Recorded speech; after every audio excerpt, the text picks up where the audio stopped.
For most of us, a volcanic eruption, a hurricane, or an earthquake is either a blind cosmic force or an act of God. But there are those who make such forces their life's work. For them, it's personal. In the final episode of Forces of the Wild, we're going to meet those explorers of planet Earth. They're unconventional. They're risk takers, with insights that have brought us to the very edge of human knowledge about the world we live in.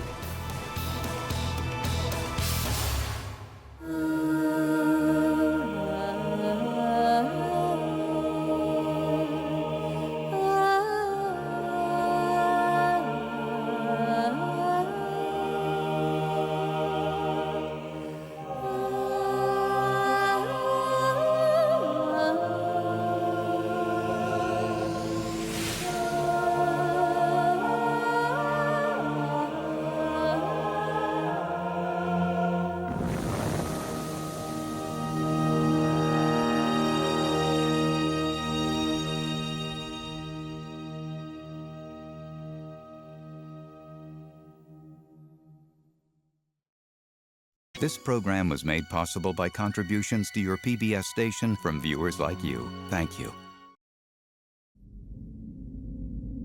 Planet Earth, our home world.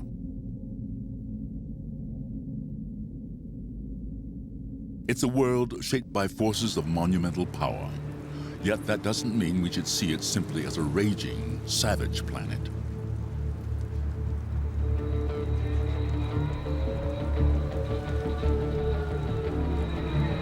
There's a raw, humbling beauty in these forces that has always fascinated people. And many scientists and explorers have spent their lives trying to understand the way the world works. It's these ideas that lie behind the series, Forces of the Wild. In this program, we look behind the scenes to hear from some of those people whose work inspired the series, to hear their personal reactions to the power of nature. I think in Hawaii, where you have volcanoes around you all the time, you just accept that they're there. And you accept that if you live downslope of an active volcano, that you may have your house overrun by lava.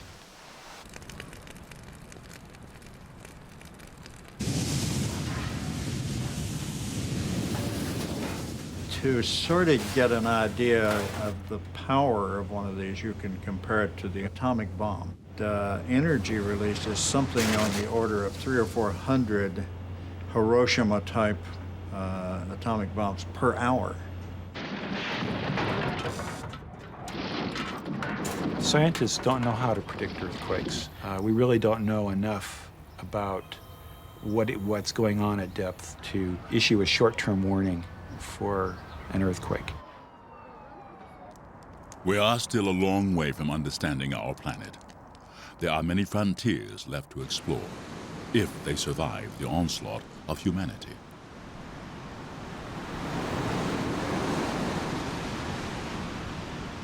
The most important thing we need to do is to explore and understand what's killing the oceans and therefore harming us and our future is ignorance. We know so little.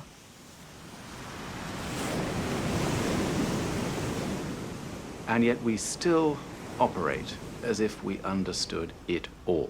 And it was all under our command, under our control. We are sort of basically regulating what goes on the planet, and that's the dominant assumption, that we're in charge. Everything tells us today that we don't know anything like enough to entertain that illusion of being in charge of anything. And I guess a sense of scale and our smallness, measured against great natural forces like volcanoes, hurricanes, earthquakes, whatever it might be, may just help us to achieve that philosophical revolution. The Great Shield volcano of Hawaii's Big Island is the largest volcano on the planet. It has been erupting continuously for the last 15 years. John Kiergaard has spent his life here, filming the ever-changing lava flows. I started off because I've been attracted to fire. And I think if you're attracted to fire and you live in Hawaii as I do, it's pretty natural that you're going to end up on one of these volcanoes. I've been photographing the volcano in stills for probably 30 years now, and I like to capture the fluidity of flows and the beauty of color, and at certain times of the day, like in the dawn and dusk, we have what we call magic hour, you know, when colors show up so nicely. So I'd say that my work here is half documenting the scientific side of it, and the other half is the artistic side.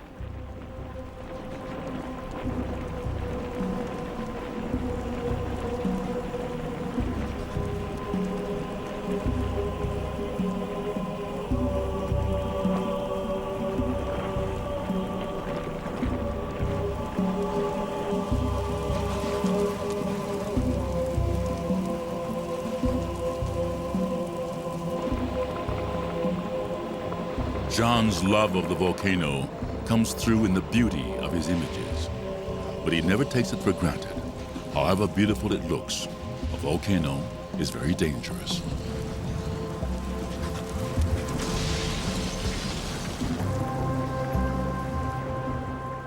When you're out there, if you want to get good footage, you've got to be, what I'd say, in the right place at the right time. And what you don't want to be is the wrong place at the wrong time.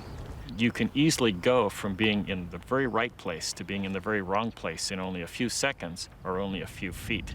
The wrong place could, say, be the wind may shift, and you may end up in a gas cloud. And if you'd been only 50 meters away, you wouldn't be in the gas cloud.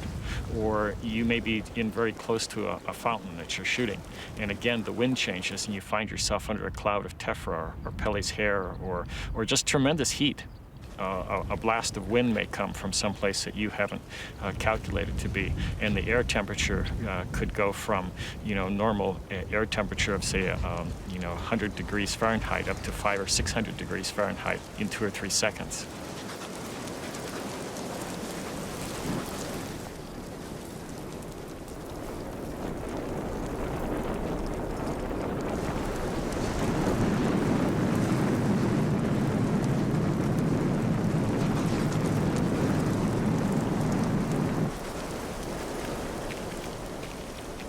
Almost everything that occurs out there is preceded by a sound.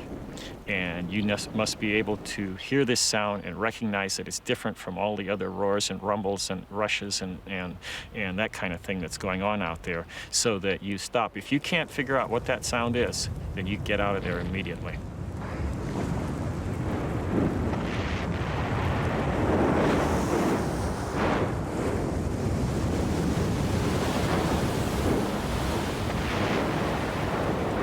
Living with a volcano means developing a healthy respect, bordering on fear.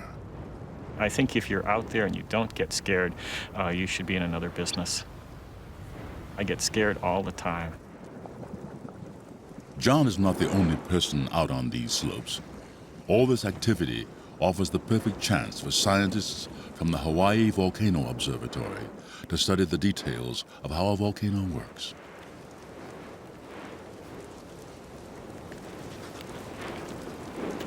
What we have here at Kilauea is a natural laboratory, a unique opportunity to study an active volcanic eruption, one that's been ongoing for 14 and a half years. We can study the changes, however subtle or however dramatic they might be. We sample the lava routinely, hopefully at least once a week. The chemistry of these lava samples tell us a lot about what's going on in Kilauea's magma chambers. Once you work around the volcano enough, you gain an appreciation for what can happen. And believe me, I'm a lot more cautious than most people. I'm a lot more jumpy than most people. Often I'm out with visiting scientists or film crews and other people that aren't as jumpy as I am. When I hear a noise, I move quickly, and only because I have some appreciation of the things that can happen. But if you've been around it long enough, you gain some appreciation of the behavior, and it allows you to make the kinds of measurements that are very important. You want to be able to collect lava samples that are directly from the vent and not far away from the vent. And that's where things are most active. That's where, the ground is most likely to crack and erupt from new fissures, or it's where you're more likely to get large collapses in the ground because the magma is eroding from beneath the surface. So all of these things come into play when you're trying to make measurements near an active vent.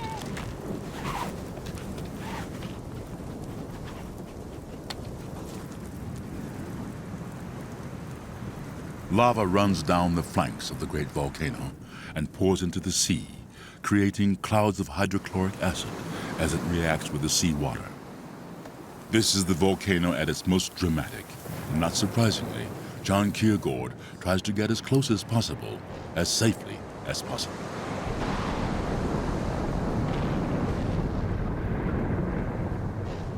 Of all the filming I've done, the most spectacular day I had was about 4 years ago. I was filming a flow going into the ocean from very close when somehow water got into the tube, and a tremendous explosion occurred right in front of me, maybe about 50 feet away, and it blew rocks and spatter about 200 meters into the air. The blast was so big that pieces the size of a bathtub were blown out, and the entire first burst went over me, landing as much as 100 or 150 yards behind me. And by the time that burst landed, the second burst was airborne. And I got decked by a piece the size of a trash can lid on that one. And before the third burst landed, I managed to grab the camera and run for it. But it was completely memorable, and a tremendous amount of material was being thrown out. And I think that standing there and also getting knocked down by it just makes you not take anything for granted. All volcanoes demand respect, but some are very, very dangerous. In 1996, the Soufriere Hills volcano on the Caribbean island of Montserrat reawoke after hundreds of years of inactivity. Most of the time, a brooding cloud of dust and steam sits over the peak. Now and then, a rockfall rattles down as the peak grows in height and collapses again.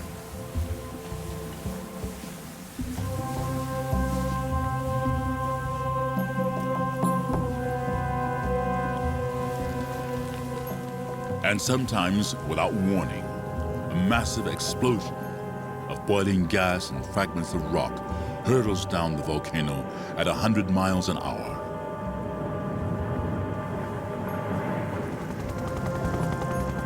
From the air, we can follow this pyroclastic flow as it tears down the valley.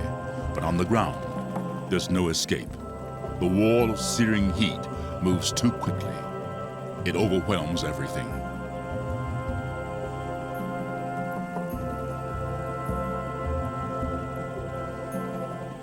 Despite the speed of the pyroclastic flow, and despite its unpredictability, there's one man on Montserrat who's prepared to venture up the smoldering peak on foot, photographer David Lee.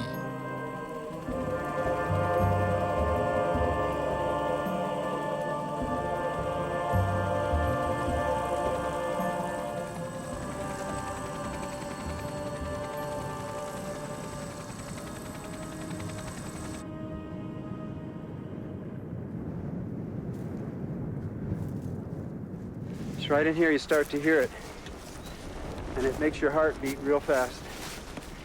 And essentially, don't do this at home. And it's hot already, and it's spewing right now. There's an eruption right now on Langs. That's hot stuff going on. It's falling down to this side. I'm not going to stay long. That's Star River. She hasn't fired up too bad. What you hear there is rocks coming up, and I'm getting out of here. The whole mountain's shaking. I'm out of here. I'm moving. The whole mountain is quivering. And it got real guttural, and you can hear stuff dropping all over the place behind me. So I'm getting out of here. She's blowing hot and heavy behind me. Right when I walked up to the ridge, she just let loose. Well, that's what you call in your face. Do I look scared? Let me take it and put it on auto. Now do I look scared? I'm not out of here yet. I'm only down about 600 feet. If the whole thing went, wouldn't have a chance up here. I think that's the closest I ever thought about being dead. The whole top of the mountain was just shivering, shivering, shivering, up and down under your feet. And you could feel this awesome power underneath vibrating, wanting to come out.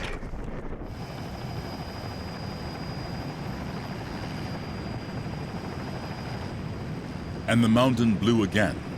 The pyroclastic flow was so powerful it reached the sea. This is the first time anyone has filmed such a flow over the water. Unpredictable events are difficult to study or capture on film. And the hardest to predict are earthquakes.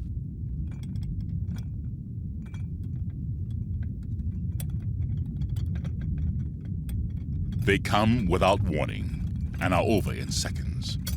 In trying to understand them, scientists are faced with an almost impossible challenge.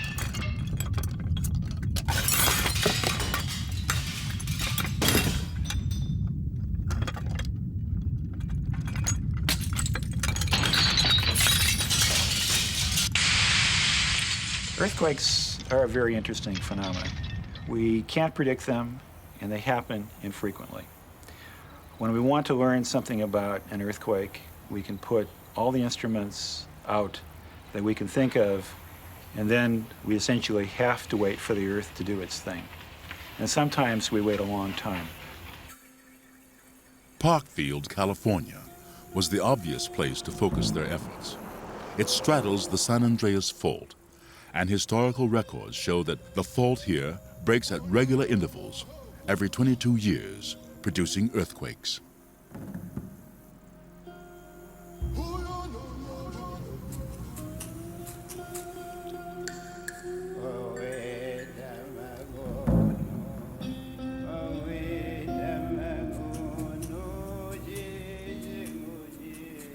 To try to capture the event as it happens, cameras are set up to point along the fault line, which is clearly marked out. When the quake hits, we should, for the first time, see exactly what happens as the fault breaks.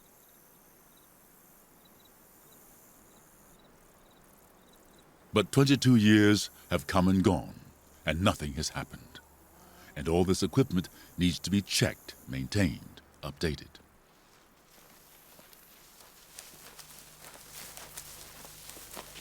In the early days of the experiment, we were rushing to get the instruments in place because we weren't sure when the earthquake would happen, and the most likely time was about 1988. Of course, the earthquake hasn't yet happened, and we've had some time to examine the recordings from our data. And clearly, the big payoff will come when the earthquake happens, because most of the experiments are really designed to record what happened just before, during, and after a significant earthquake. Well, Fred Fisher designed this camera case. Couldn't buy one commercially. It seems to have held up pretty well. Yeah, it's aged through the years so far pretty good, Is this the original camera, or we've had to replace them? No, this is an upgrade. We decided, or Fred decided, that when this better camera became available for sighting down the long way down the fault, better optics, a little faster films or shutter speed, that he thought we'd install this one. Oh, and there's the electronics that Fred built. As I remember, this is designed to turn on about every 6 minutes to keep the camera in pause mode so it can engage quickly enough to capture the beginning of the earthquake. Right. How many times has this system triggered in an actual earthquake? Geez, I can think of at least 3 other times. So it seems to be working fine. Right. Catching those earthquakes. We just need to catch the one we're looking for. The fault here still refuses to break. Bill Bakken and Rich Lichty will just have to be patient.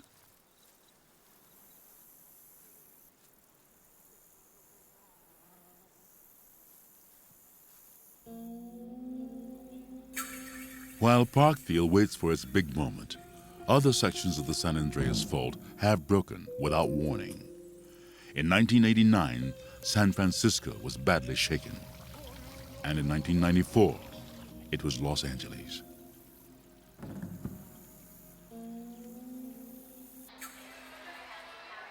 The quakes were captured on security videos.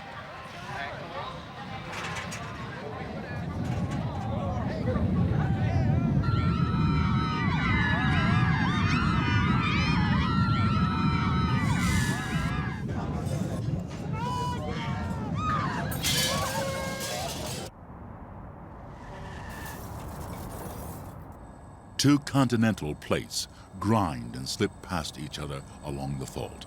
As they do, the great cities of Los Angeles and San Francisco are devastated.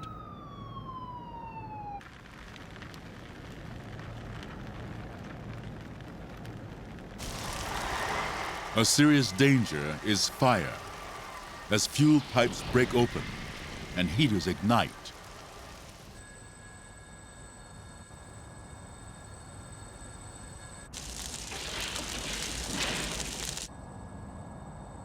To find out what it's like to experience a quake of that magnitude and to film it, we couldn't predict one or wait for one to happen.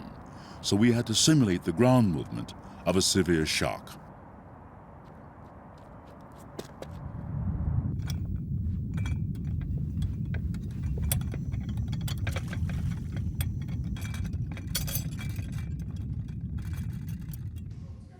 This is the full-sized ground floor of a house, built and balanced on a central pivot. Push up, please. Push up. Okay, push down now. Take it straight. Yep. With enough muscle power, it can be shaken to the same degree as a Force 8 quake, and the house is demolished.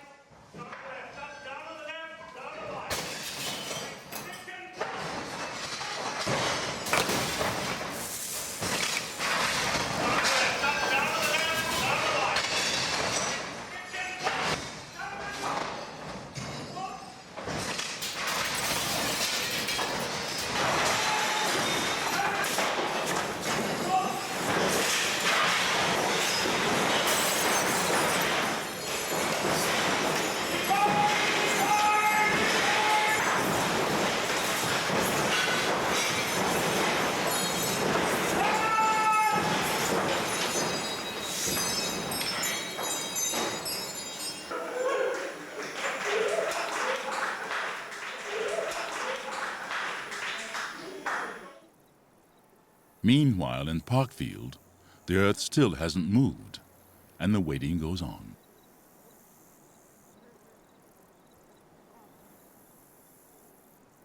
In Parkfield, I've waited longer than I thought I would have to. I'm still waiting, and I'll be happy when the earthquake happens.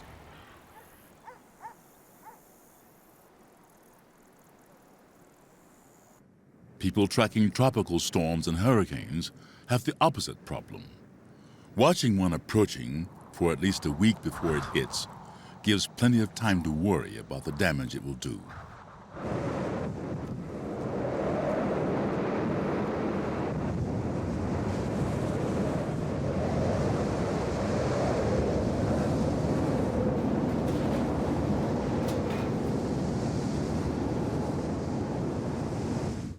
Tropical storms are born over the warm waters of the tropical oceans. Today, August 17th, the first tropical storm of the 1992 season, Tropical Storm Andrew, is developing in the East Atlantic. It's currently tracking due west and is expected to turn to the northwest within 24 hours. Following these storms and predicting their path is the job of scientists at the National Hurricane Center in Coral Gables, Florida. During the hurricane season that goes from June 1st to November the 30th, I'm watching every disturbance that come from Africa all the way to the Pacific. And if one of those systems develop into a tropical storm or a hurricane, we issue the warnings, and we coordinate with all the Caribbean countries, we coordinate with all the forecast offices in the United States, and we try to issue the watches and warnings. Tropical Storm Andrew is upgraded to a hurricane. It is now tracking directly west and gaining strength. A hurricane watch is posted for the northwest Bahamas.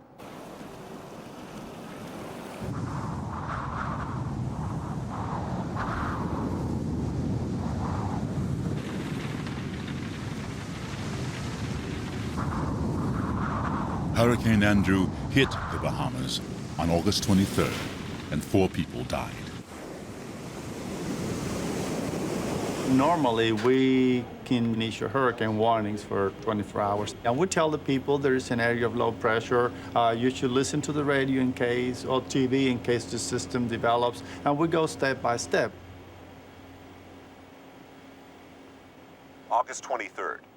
Hurricane Andrew is now a Category 4 hurricane and has reached the North Bahamas. Wind speeds of 150 miles per hour have been measured, and a storm surge. When we go to press, we're going to have it over the central part of the island. And it was a really tough situation. I was working those days, and it really, you can see the big monster coming. It was really intensifying, and we know that it's going to be a disaster for South Florida.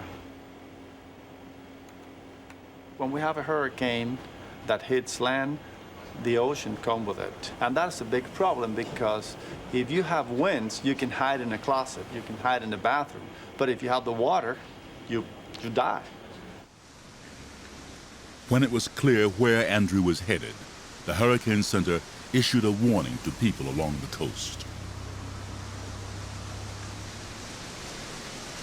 The great fear is that you're going to have this huge traffic jam, gridlock, and then the hurricane comes, and a car is much more dangerous to be in than a home. And beside the highway is low-lying area. That's going to be flooded. And so we're afraid that in that kind of scenario, you could lose hundreds. The only reason we don't say thousands is that we just can't bring ourselves to even imagine 1,000 people, but it's certainly possible. Andrew hit Florida just south of Miami in the early hours of the morning of August 24th, 1992.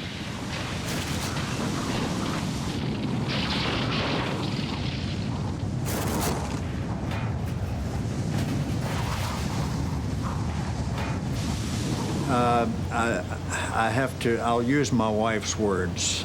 The other day she saw me on television saying that if you had a plan, then you had nothing to worry about. And if you have a plan, you have less to worry about. But she said, believe me, you have a lot to worry about, because it's extremely noisy. You think the house may be about to fall apart. You can literally see the ceiling in the house lifting, and you don't know that the roof isn't going to go, and you have a lot to worry about. So what you're really trying to do is find the safest place you can be, and then pray a lot. Well, I had two things in mind. One of them, I had to issue the forecast. But on the other hand, I was thinking about my house, I was thinking about my family, and it was really tough for me to remain cool and think about the forecast and think about my house at the same time. It was really bad. And it was really, for me, a very sad story when I finished working that day and I drove home and I saw so many trees destroyed, so many houses destroyed. I was almost crying while I was driving home.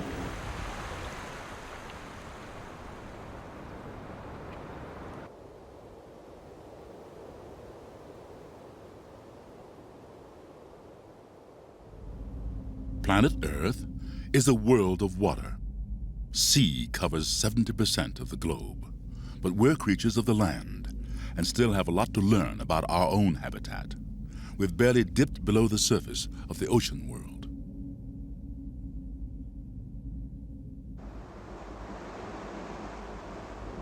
This is the final frontier. Just a few bold scientists and explorers are now venturing into this dark world of freezing temperatures and crushing pressures to investigate life in this, the largest part of our planet. Don Lipatori pilots the Johnson Sea Link submersible for the Harbor Branch Oceanographic Institution, taking it to depths of 3,000 feet. As we go down, the pressure is increasing, of course. The water pressure is increasing, and the sphere actually shrinks. It's getting smaller in the center. It comes in about 3/8 of an inch. And as it's doing that, you can hear little creaks and groans and moans, and you can feel the floorboards actually starting to come up a little bit from that. Yeah, and the sphere is made out of plexiglass, and it's a very good insulator, so it actually stays pretty warm inside the vehicle, inside the pilot sphere, so we air condition that, so there's not really that sense of cold. But what happens is the aluminum structures condense some of the water. So somewhere during the dive, it starts to almost rain on you a little bit if the air conditioner isn't working at full capacity there, and that's a little disconcerting from time to time. You feel a little drip of water come down on you, but you know, we know it's just from condensation and not from coming in from the outside. Over here on the front of the sub, we have one of our means of documentation, which is our video camera. It's a color video camera that has a remotely operated zoom and focus lens in there. It goes from 6 to 48 millimeters. And we also have 4 lasers that are incorporated into the bracketry so that we can get a rough approximation of the size of whatever it is you're looking at on the bottom.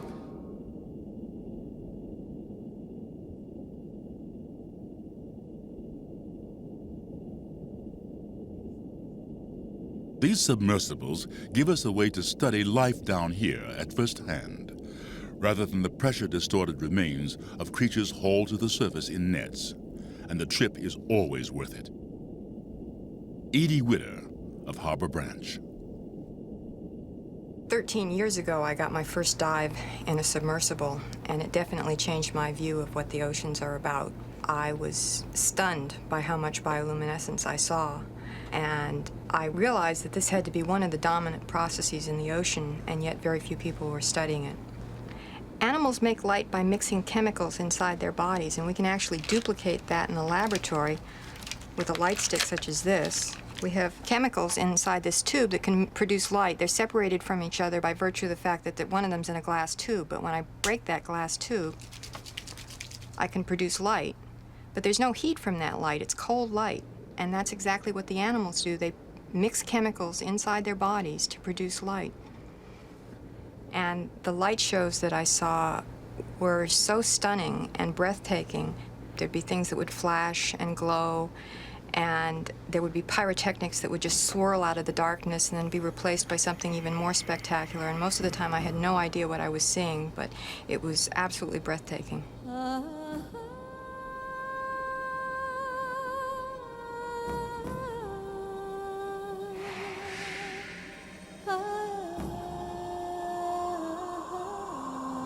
Animals use bioluminescence for all the things that animals need to do on land. They need to find food, they need to find mates. Animals also use bioluminescence to protect themselves by releasing light into the water, just the way a squid will release an ink cloud in the face of a predator and swim away. There's a lot of animals in the ocean that can release a cloud of light, blinding light, into the face of a predator and then swim away into the darkness.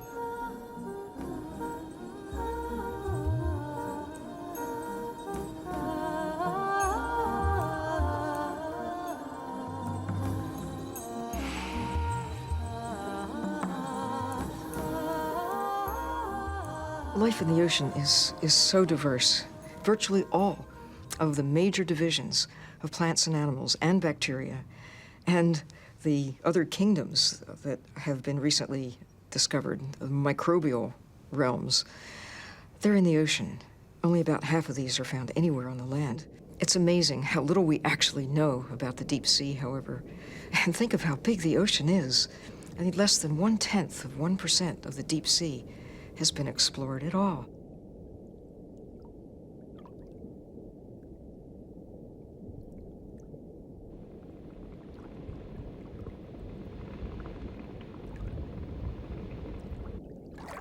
And what is it that makes this planet hospitable?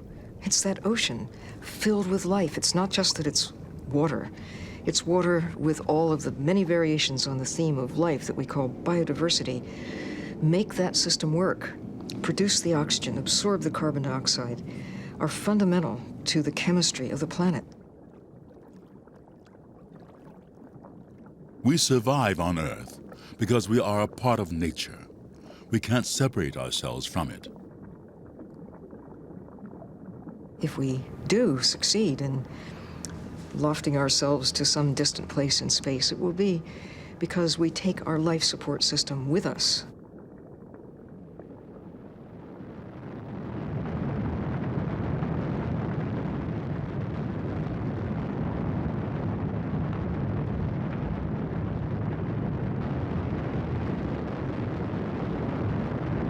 You're looking great.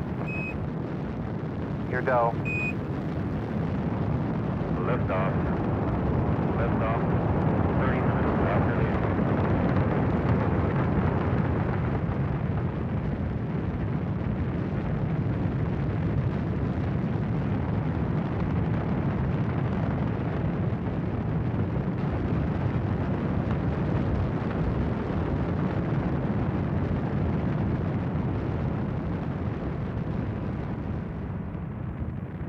We've only just begun the journey to other worlds. So far, we can spend only a short time away from the life support systems of Earth.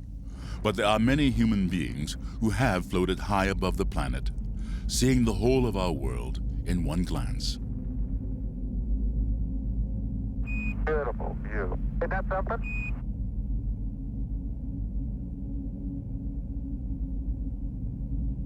And from this viewpoint, we're starting to gain a new perspective of Earth. Stand by. Then we'd like you to press on to star 44. Science has been successful because it separates things into their component parts. Science tries to understand the world from the bottom up. But the top-down view of Earth inspired Lynn Margulis and James Lovelock to see the Earth in a different way, creating the idea they named Gaia. Gaia is the name that the Greeks gave to the Earth originally, and it's really a theory of evolution, and it goes on from Darwin's great vision to see the evolution of the organisms, all of the life from the bacteria to the elephants, and the evolution of the air and the oceans and the rocks is one single, tightly coupled process that has gone on right since the beginning. And from it has emerged the entity Gaia, which has the capacity to regulate the climate and the chemistry of the Earth so as to keep it always comfortable for living organisms.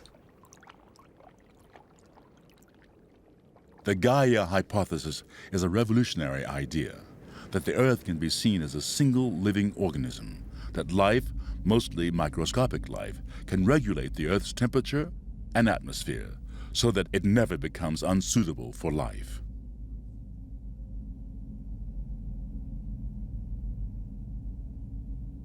It's a revolutionary idea not yet accepted by many scientists. Biologists always get very anxious when I talk about the Earth as a living organism, and they say, but it can't reproduce, so it can't be alive. But this, I think, is a bit of a narrow view. It's irritated scientists all over the world, but I can't help that. I'm not in the business to please them. Lovelock doesn't see Gaia as a literal idea. It's a way of seeing our planet that makes us ask new kinds of questions. To writer and activist Jonathan Porritt, that can make all the difference. I think one of the great, exciting science adventures of the last 20 years has been the so-called Gaia hypothesis, because what it has done is to inspire a debate about the notion of interconnectedness of the whole planet, of the planet as an organism. Now, I still think that for most people on the Earth today, that's a very hard thing to wrestle with. We still see the world as a series of these completely disconnected little slices of life, this species, that habitat, that system, whatever it might be, none of them connected, as far as you can tell.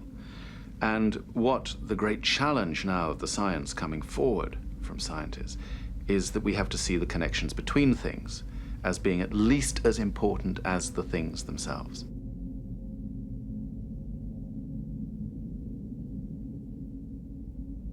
Perhaps the greatest value of the space age is in giving us the ability to look back at our own world. We need the top-down, the broad view, and space is giving us this. It gave us the view of the Earth that led to Gaia, and it's telling us we take for granted the weather forecasts are seen from space. We take for granted the satellites that look at the distribution of plants and ocean life and so on. We're learning an immense amount from those, but we have an immense amount more to learn before we can understand how to live properly with our planet.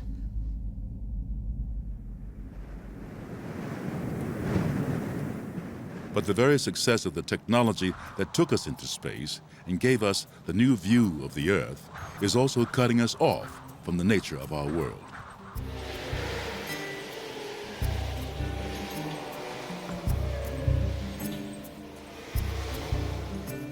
Cocooned in our cities, we lose touch with nature, with our life support systems.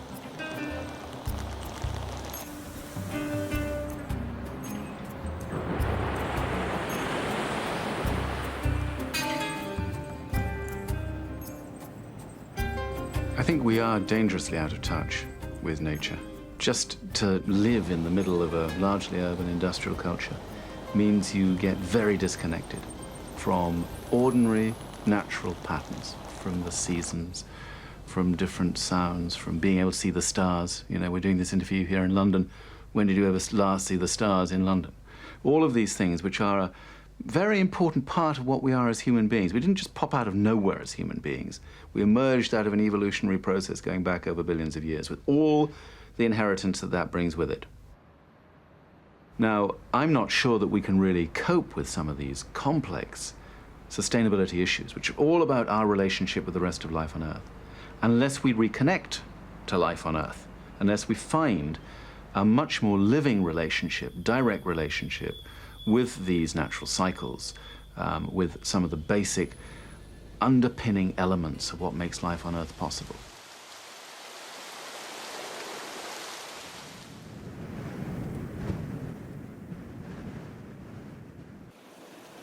Biologists and earth scientists are in a privileged position. They're in contact with nature every day. But beyond the objectivity of science, there's an emotional bond that can't be denied. An emotional bond that drives many scientists.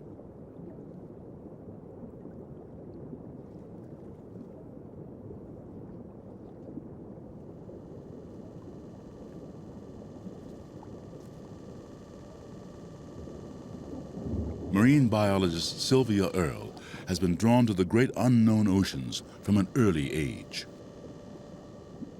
I was once standing on the seafloor, and a whole school swirled down like a big whirlpool of silver blue fish and surrounded me. But the incredible thing was that they came by, actually, and their eyes met my eyes. And then they checked me out. It was really quite incredible. I have never thought about fish in quite the same way since then or other times with these encounters.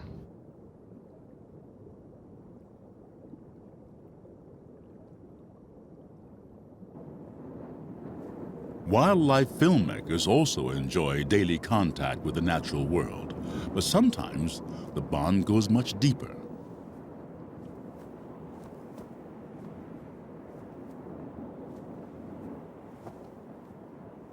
To film swans and geese flying like this means becoming part of their family. It means completely taking over the role of the parent bird, even before the eggs have hatched.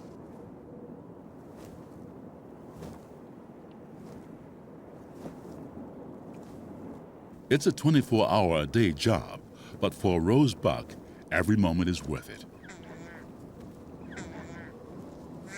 Come on, guys. Come on, hello. Come on.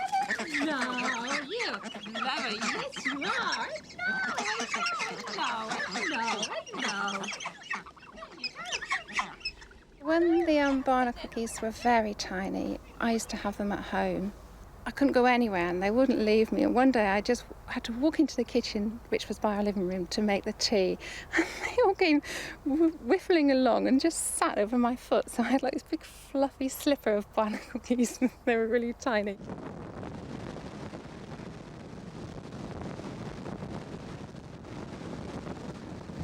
Once they could fly, the birds would follow Rose anywhere. The geese fledged before the swans and were always more of a handful. I think they were probably a bit more difficult to train in the fact that they were quite unstable. They try and get in front of the car, and you really had to have your wits about you when Lloyd was driving to sort of see where they were all the time. Because I had both the geese and the swans since they were really tiny babies under 24 hours old, the feeling grows the older they get. You feel really proud of them the first time they fly and the first time they go beside the car, and they are so affectionate to you, but also I felt very affectionate, and, well, I just love them to bits. While the geese were performing for the camera, the swans still had a little way to go. Steady, sit on the side. That's it, well done. Come on, Rubies.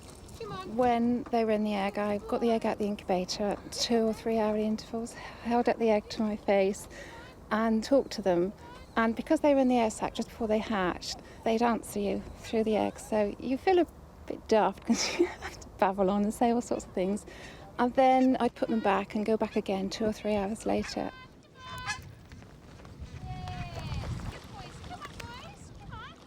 When I went to get one of the eggs out a few hours later, it was Dan, and he chipped all around the shell, and his little beak was poking out. And when I sort of held him up to talk to him, he was just going all along the edge of my mouth with his beak. So he was really sweet, and he turned out to be one of the best swans for flying and keeping close to me. Swans just are much slower, more majestic, and they'd go about their own business, and they were quite peaceful in amongst themselves. But the geese were like, they were like a gang of scruffy teenagers. Sometimes they'd go around, sort of strutting around, see what they could do, and they were into everything and nosing around.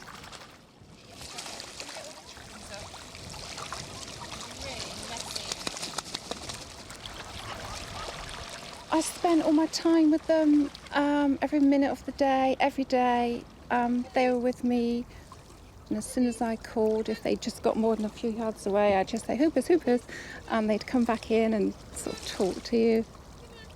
It just made you feel so privileged that these birds were just, they treated you like their mum, really. And especially, it was so striking when we went and did the filming in the car and in the boat. They'd be there in the water and you call them, and as soon as they saw you rushing away, they'd come flapping along with their great big huge wings, and then they'd get into position beside the boat or the car, and I'd be the lead swan. They'd view me as the lead swan, and they'd all get in their formation behind. You have these huge wings just flapping up and down inches from your face, and then every few seconds they look to see if you were still there, and it was a privilege. It was absolutely brilliant. Come on! Come on! Come on! Come on!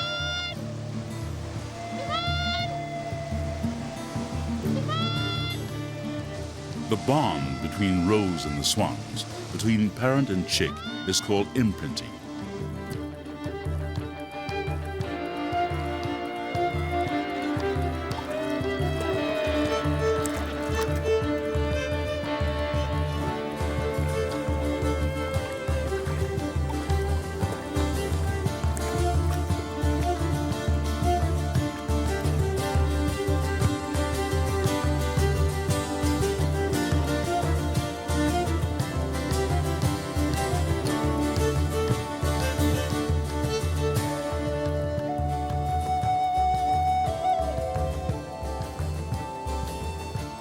In the wild, swans and geese imprint onto their parents so they can follow them on their long migration flights and learn the route for themselves.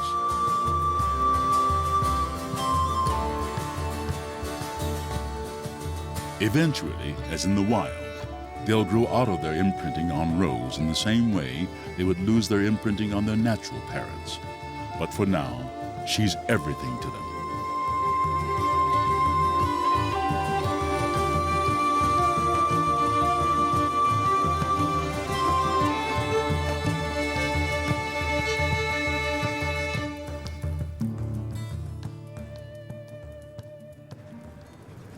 When we come face to face with these immense forces of the wild, it gives us a sense of our place in the great scheme of things.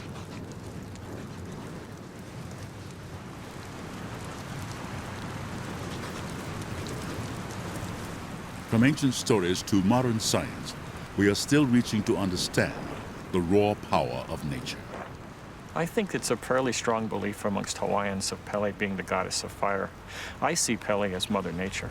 And so when I'm out on lava flows, I don't do things like throw my trash in the flow, although some people do. I respect nature. And to me, Pele is the deity that I use when I see nature.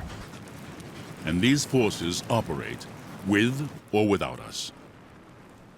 Your role is, it just seems so insignificant compared to standing beside this dynamic, powerful force of nature that exists regardless of civilization.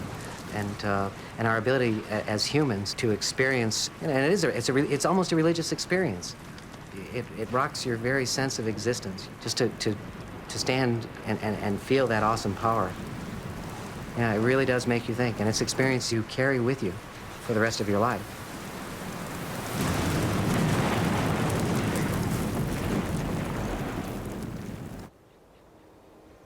We can now study the Earth's great processes. We can use scientific theories to speculate on how it all works.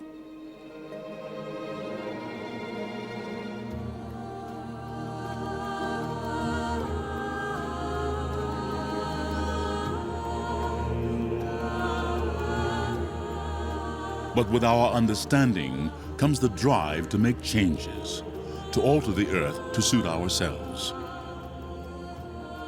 I think it's probably part of our cultural and religious inheritance that we think we can control life on Earth. After all, according to the Judeo-Christian tradition, man was made in the image of God. We therefore assume that we are able to control God's creation. We either control it as dominators, as it were, or as stewards, but we still think we can control it.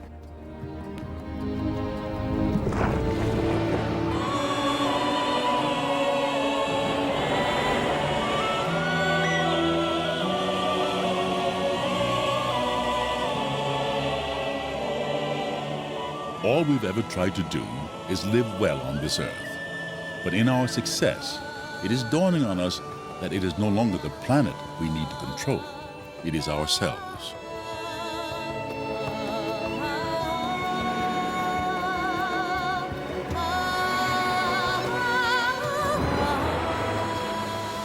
Perhaps our growing knowledge is yet another regulating mechanism, a part of Gaia's plan to keep the world in balance.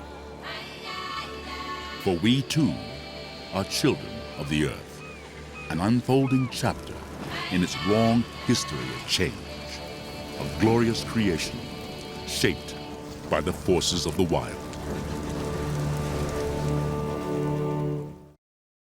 This program was made possible by contributions to your PBS station from viewers like you. Thank you.